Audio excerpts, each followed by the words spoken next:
The room smelled like burned sugar and champagne. Someone was laughing. Loud, too loud. I was holding a glass I hadn't taken a sip from, staring at the thin white envelope my husband slid across the table like a punchline. His friends leaned in, waiting, anticipating my reaction. "Happy birthday," he said, grinning. Divorce papers, neatly stacked, pre-signed, my name already typed where my life was supposed to be. I didn't look at him. I looked at the candle wax dripping down the cake, melting, silent, final. That's when his cousin leaned close, close enough that I could smell his cologne, sharp, deliberate. He didn't smile. "Sign them," he whispered. A pause. "Then I'll finally get my chance with you." Something inside me went very still, not broken, not angry, focused. I signed. The pen didn't shake, my hand didn't hesitate. The room erupted in laughter, my husband's laughter the loudest, relieved, victorious, like he'd won something. He had no idea this was the moment he lost everything. The drive home was quiet. He hummed, relaxed, free. I watched the streetlights pass like countdown markers. This wasn't sudden, it never is. There had been signs, small things, too small to accuse, too precise to ignore. The late nights he blamed on networking, the phone always face down, the way his cousin was suddenly everywhere, family dinners, holidays, excuses, and the way they looked at each other when they thought I wasn't watching. I had mistaken arrogance for honesty, confidence for loyalty.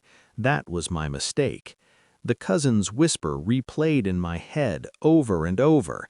Not desire, not lust, possession.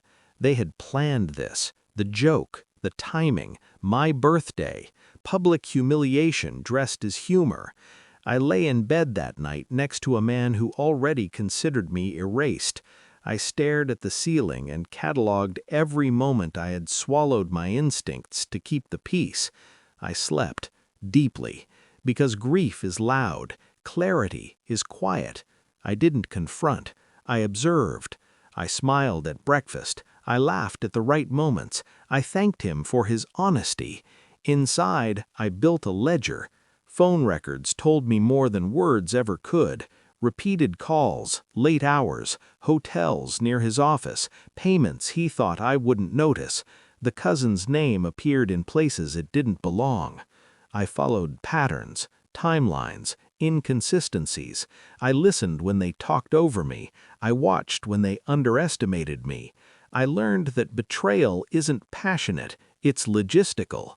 Everything was planned. The divorce, the public scene, the transition.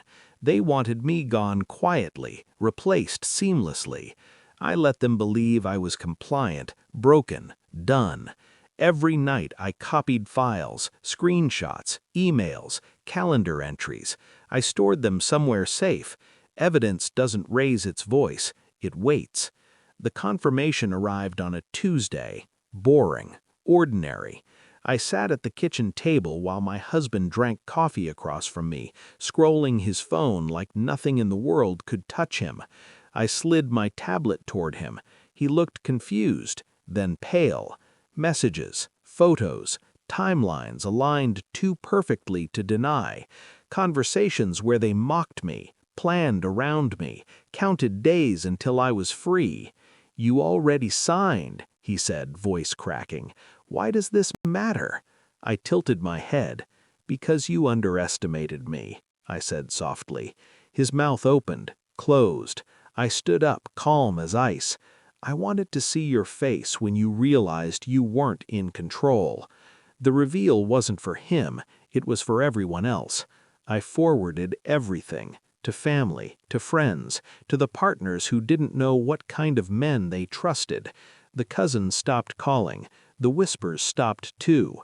Then came the final scene, a charity event, public, elegant. I arrived on the cousin's arm, not possessive, not romantic, intentional. My ex saw us across the room. His smile froze, his world tilted. I leaned in and whispered the same words his cousin once gave me. "Relax," I said. "It's just a joke." I didn't stay long. I don't linger in places where I've already won. They lost reputations, trust, control. I lost nothing I couldn't replace. Some people think revenge is loud, destructive, emotional. They're wrong. Real revenge is silence, precision, walking away untouched. I don't think about him anymore. I don't need to, because the moment he laughed at my birthday cake was the moment he stopped existing to me, and I never look back at ghosts.